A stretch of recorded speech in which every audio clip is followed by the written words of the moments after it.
বৃহৎ যোগদান কাৰ্যসূচী আৰু শেহতীয়া কিছুদিনৰ জল্পনা কল্পনাৰ অৱসান ঘটিছে আৰু এতিয়া এই মুহূৰ্তত স্পষ্ট হৈ পৰিছে যে ঠিকনা বিচাৰি পালে আসুৰ প্ৰাক্তন সাধাৰণ সম্পাদক শংকৰজ্যোতি বৰুৱাই আৰু আজি গেৰুৱা বসন পিন্ধিব শংকৰজ্যোতি বৰুৱাই বাজপেয়ী ভৱনত বিয়লিলৈ এই বৃহৎ যোগদান কাৰ্যসূচী আছে আৰু এই যোগদান কাৰ্যসূচীতে আজি গেৰুৱা বসন পিন্ধিব শংকৰজ্যোতি বৰুৱাই আৰু শংকৰজ্যোতি বৰুৱাৰ লগতে কেৱল অকলে শংকৰজ্যোতি বৰুৱাই বিজেপিত যোগদান নকৰে দলে বলে তেওঁ আহি বিজেপিত যোগদান কৰিব তেওঁ লগতে প্ৰায় 7জন সদৌ অসম ছাত্ৰ সন্থাৰ তেওঁৰ প্ৰাক্তন সতীৰ্থই আজি বিজেপি দলত যোগদান কৰিব আৰু ইয়াৰ উপৰি বিভিন্ন দল সংগঠনৰ প্ৰায় 19জন লোকে আজি বিজেপি দলত যোগদান কৰিব বিভিন্ন নেতাই আজি এই বিজেপি দলত যোগদান কৰিব আৰু নিৰ্বাচনৰ পূৰ্বে এতিয়া শংকৰজ্যোতি বৰুৱাকে ধৰি আসুৰ কেইবাজনো নেতা তথা বিভিন্ন দল সংগঠনৰ নেতাই বিজেপিত যোগদান কৰাটো এতিয়া বিজেপি দলৰ বাবে নিশ্চয়কৈ এটা ভাল খবৰ হৈ পৰিছে আৰু শংকৰজ্যোতি বৰুৱাই বিশেষকৈ দুলিয়াজান সমষ্টিৰ পৰা তেওঁ টিকটৰ দাবিদাৰ হ'ব নেকি তেনে ধৰণৰ কিছু চৰ্চা আছিল কিন্তু কালিৰ দিনটোত মোটামুটি সেই কথা স্পষ্ট হৈ পৰিছে যে বিজেপিত যোগদানৰ তেওঁ বান্ধি দিয়া হৈছে পূৰ্বচত্ব যে তেওঁ টিকট বিচাৰিব নোৱাৰিব দলীয় সংগঠন শক্তিশালী কৰাৰ কাৰণে দলৰ এগৰাকী সাধাৰণ সদস্য হিচাপে তেওঁ কাম কৰিব লাগিব আৰু 2026ত তেওঁ টিকটৰ দাবিদাৰ হ'ব নোৱাৰিব এনে ধৰণৰ পূৰ্বচত্ব বান্ধি দিয়া হৈছে বুলি এতিয়া বিভিন্ন মহলত চৰ্চা চলিছে আৰু হয়তো তেনে চৰ্চাৰ পিছতে আজি এতিয়া বিজেপিত যোগদান কৰিবলৈ সাজু হৈছে আসুৰ প্ৰাক্তন সাধাৰণ সম্পাদক শংকৰজ্যোতি বৰুৱাই ইতিমধ্যে কালি তেওঁ সামাজিক মাধ্যম যোগে সেই কথা ইংগিত দিছিল যে তেওঁৰ নিজৰ ৰাজনীতিৰ ইনিংছ আৰম্ভ কৰিবলৈ তেওঁ এক প্ৰকাৰ সাজু হৈছে আৰু বিজেপি দলৰ যোগেদিয়ে শাসকীয় বিজেপি দলৰ যোগেদিয়ে তেওঁ এই নিজৰ ৰাজনীতিৰ ইনিংছ এতিয়া আৰম্ভ কৰিব একালত জাতীয়তাবাদৰ কথা কোৱা শংকৰজ্যোতি বৰুৱাই এতিয়া ৰাষ্ট্ৰীয়তাবাদৰ হৈ তেওঁ মাত মাতিব আৰু তেওঁ সম্পূৰ্ণ তেওঁ যি আদৰ্শ সেই আদৰ্শ সলনি কৰি জাতীয়তাবাদৰ পৰা এতিয়া এক প্ৰকাৰ ৰাষ্ট্ৰীয়তাবাদৰ আদৰ্শত যোগ দিবলৈ ওলাইছে আৰু ইয়াকে লৈ বিভিন্ন মাধ্যমত বিভিন্ন চৰ্চা আছে সেইখিনি কথা আমি পাতি যাম আৰু তাৰ পূৰ্বে এতিয়া যেহেতু ডাভোছৰ পৰা মুখ্যমন্ত্ৰী হিমন্ত বিশ্ব শৰ্মা আজি আহি গুৱাহাটীত উপস্থিত হ'ব আৰু এক চৰ্চা অনুসৰি বিজেপিত যোগদানৰ পূৰ্বে তেওঁ মুখ্যমন্ত্ৰীক সাক্ষাৎ কৰিব আৰু তাৰ পিছতেই আজি বিয়লিলৈ বিজেপিত যোগদান কৰিব শংকৰজ্যোতি বৰুৱাই আৰু এই শংকৰজ্যোতি বৰুৱাই বিজেপিত যোগদানক লৈ এতিয়া সামাজিক মাধ্যমতো এক প্ৰকাৰ ধুমুহা অহা পৰিলক্ষিত হৈছে একালৰ সতীৰ্থই তেওঁক তীক্ষ্ণৰূপে সমালোচনা কৰা পৰিলক্ষিত হৈছে সমান্তৰালকৈ যি বিতৰ্কৰ বাবে সদৌ অসম ছাত্ৰ সন্থাৰ সাধাৰণ সম্পাদকৰ দৰে পদ ত্যাগ কৰিবলৈ বাধ্য হৈছিল শংকৰজ্যোতি বৰুৱাই সেই বিষয় পুনৰ প্ৰাসংগিক হৈ পৰিছে সেই বিষয় পুনৰ চৰ্চালৈ আহিছে আৰু আমি কালি দেখিছিলোঁ যে শংকৰজ্যোতি বৰুৱাৰ লগত নাম সাঙুৰ খোৱা যিগৰাকী যুৱতী আছিল সেই সমগ্ৰ বিষয়টো যেহেতু এতিয়াও আদালতৰ মজিয়াত বিচাৰাধীন হৈ আছে তথাপি সেই যুৱতীগৰাকীয়ে কালি শংকৰজ্যোতি বৰুৱাৰ বিৰুদ্ধে সামাজিক মাধ্যমত তীব্ৰ ক্ষোভ প্ৰকাশ কৰিছে তেওঁ ৰাজনীতিত যোগদানৰ ঘোষণা কৰাৰ পিছতেই সামাজিক মাধ্যমত সেই যুৱতীগৰাকীয়ে যথেষ্ট ক্ষোভ ভৰা তেওঁ পোষ্ট দিয়া পৰিলক্ষিত হৈছে আৰু শংকৰজ্যোতি বৰুৱাৰ বিৰুদ্ধে পুনৰ তেওঁ সেই ভয়ংকৰ অভিযোগ উত্থাপন কৰিছিল আৰু শংকৰজ্যোতি বৰুৱাক বিভিন্ন ধৰণৰ কটু বাক্য শুনাইছিল আৰু তেওঁৰ জীৱন ধ্বংস কৰি দিয়া শংকৰজ্যোতি বৰুৱাক বিজেপি দলত যোগদান কৰাৰ সুবিধা নিদিবলৈ মুখ্যমন্ত্ৰীৰ লগতে কেন্দ্ৰীয় মন্ত্ৰী সৰ্বানন্দ সোণোৱাল ৰাজ্যিক বিজেপিৰ সভাপতি দিলীপ শইকীয়ালৈ সেই যুৱতীগৰাকীয়ে আহ্বান জনাইছিল কিন্তু তাৰ পৰিৱৰ্তে এতিয়া দেখা গৈছে যে আজি বিয়লি শংকৰজ্যোতি বৰুৱাই বিজেপি দলতে যোগদান কৰিব এই কথা প্ৰায় নিশ্চিত হৈ পৰিছে আৰু অকলেই নহয় বিজেপিত এক বৃহৎ যোগদান কাৰ্যসূচী আজি বিয়লিলৈ অনুষ্ঠিত হ'ব আৰু এই যোগদান কাৰ্যসূচীত শংকৰজ্যোতি বৰুৱাই বিজেপি দলত যোগ দিব আৰু এইখিনি যদি আমি চাওঁ যে একালৰ শংকৰজ্যোতি বৰুৱাৰ সতীৰ্থ তথা তেওঁৰ বৰ্তমানৰ যিগৰাকী সদৌ অসম ছাত্ৰ সন্থাৰ সভাপতি উৎপল শৰ্মাই এই ক্ষেত্ৰত কিন্তু যথেষ্ট তাৎপৰ্যপূৰ্ণ মন্তব্য কালি মাজুলীত আগবঢ়াইছিল উৎপল শৰ্মাই কৈছিল যে তেওঁ যেহেতু মাজুলীত ভাওনা চাবলৈ গৈছে বুলি কৈছে আৰু সেইকাৰণে তেওঁ ভাওনাৰ কথা পাতিম বুলি কৈও তেওঁ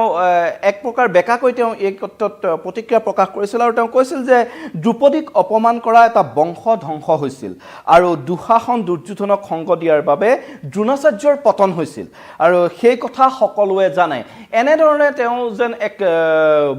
বক্ৰ প্ৰতিক্ৰিয়া প্ৰকাশ কৰি তেওঁ যেন শাসকীয় বিজেপি দলক এক প্ৰকাৰ সকিয়নি প্ৰদান কৰিছে মাজুলীৰ পৰা কালি দেখা গৈছে সদৌ অসম ছাত্ৰ সন্থাৰ যিগৰাকী সভাপতি তেওঁ আৰু একালৰ সতীৰ্থ যেহেতু এক বিস্ফোৰক অভিযোগ উঠিল আৰু সেই অভিযোগৰ ভিত্তিত শংকৰজ্যোতি বৰুৱা এসময়ত কাৰাগাৰলৈ যাবলগীয়া হ'ল আৰু তাৰ পিছতো সেই গোচৰ বিচাৰাধীন হৈ আছে কিন্তু সেই কথা বিজেপিত যোগদানৰ পূৰ্বে পুনৰ চৰ্চালৈ আহিছে আৰু চৰ্চালৈ অহাই নহয় তেওঁৰ প্ৰাক্তন সতীৰ্থ এনেদৰে উৎপল শৰ্মাই এতিয়া তেওঁৰ এক প্ৰকাৰ বিৰুদ্ধে প্ৰতিক্ৰিয়া প্ৰকাশ কৰা পৰিলক্ষিত হৈছে তাৰ সমান্তৰালকৈ যিগৰাকী অভিযোগকাৰী যুৱতী আছিল শংকৰজ্যোতি বৰুৱাৰ বিৰুদ্ধে তেওঁ সামাজিক মাধ্যমত সৰব হোৱা পৰিলক্ষিত হৈছে কিন্তু তাৰ পৰিৱৰ্তে আজি প্ৰায় 19 গৰাকীকৈ বিভিন্ন ক্ষেত্ৰৰ বিভিন্ন দল সংগঠনৰ নেতাৰ সৈতে আজি শংকৰজ্যোতি বৰুৱাই বিজেপি দলত যোগদান পিন্ধিব গেৰুৱা বসন পিন্ধিব কিন্তু শংকৰজ্যোতি বৰুৱাৰ এই বিজেপিত যোগদানে উজনি অসমত বিজেপিক যথেষ্ট সহায় কৰিব বুলি এক পক্ষই ক'ব বিচাৰিছে যিহেতু উজনি অসমৰ এগৰাকী যথেষ্ট বলিষ্ঠ যুৱনেতা আছিল শংকৰজ্যোতি বৰুৱা বলিষ্ঠ যুৱকণ্ঠ শংকৰজ্যোতি বৰুৱা আৰু তেওঁ এটা যি গ্ৰাছৰুট বুলি কোৱা হয় তাত তেওঁৰ যথেষ্ট ভেটি আছে আৰু তেওঁ মানুহৰ মাজত যথেষ্ট প্ৰিয় আৰু বিভিন্ন সময়ত দেখা গৈছে যে এই ৰাজনৈতিক জীৱন আৰম্ভ কৰাৰ উদ্দেশ্য আগত ৰাখি তেওঁ বিভিন্ন সময়ত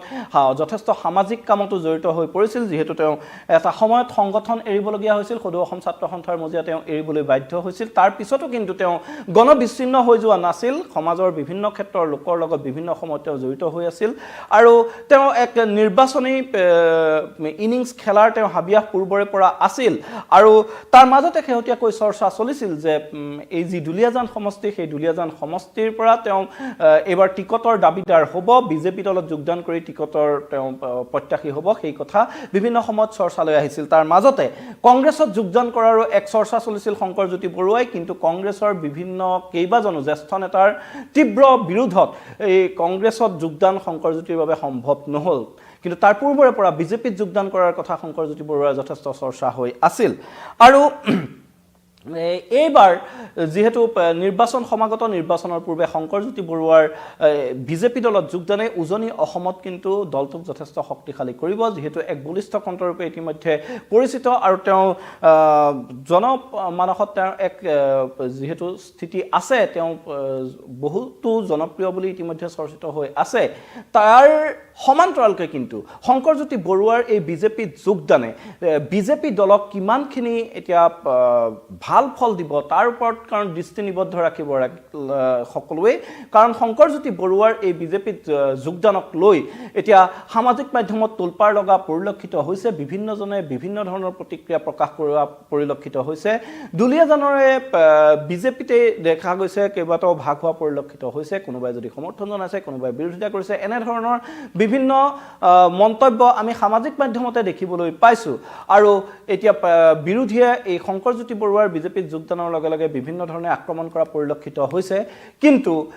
যি বিজেপিৰ যি প্ৰতিটো নিৰ্বাচনকে বিজেপিয়ে অতি গুৰুত্ব দি তেওঁলোকে প্ৰতিদ্বন্দ্বিতা কৰা পৰিলক্ষিত হয় তেওঁলোকৰ যিটো গেম প্লেন বহু পূৰ্বৰে পৰা বনি থাকে আৰু সেই ধৰণে তেওঁলোকে অতি আগ্ৰাসীভাৱে নিৰ্বাচনত অৱতীৰ্ণ হোৱা পৰিলক্ষিত হয় আৰু শংকৰজ্যোতি বৰুৱাক নিৰ্বাচনৰ পূৰ্বে দলত অন্তৰ্ভুক্ত কৰাৰ ক্ষেত্ৰত দলত যোগদান কৰোৱাৰ ক্ষেত্ৰত নিশ্চয়কৈ বিজেপি নেতৃত্বৰ ইয়াত পূৰ্ব পৰিকল্পনা আছে আৰু সেই পৰিকল্পনা অনুসৰি হয়তো এইসমূহ আজিৰ যি যোগদান কাৰ্যসূচী হ'বলৈ গৈ আছে সেই যোগদান কাৰ্যসূচী হ'ব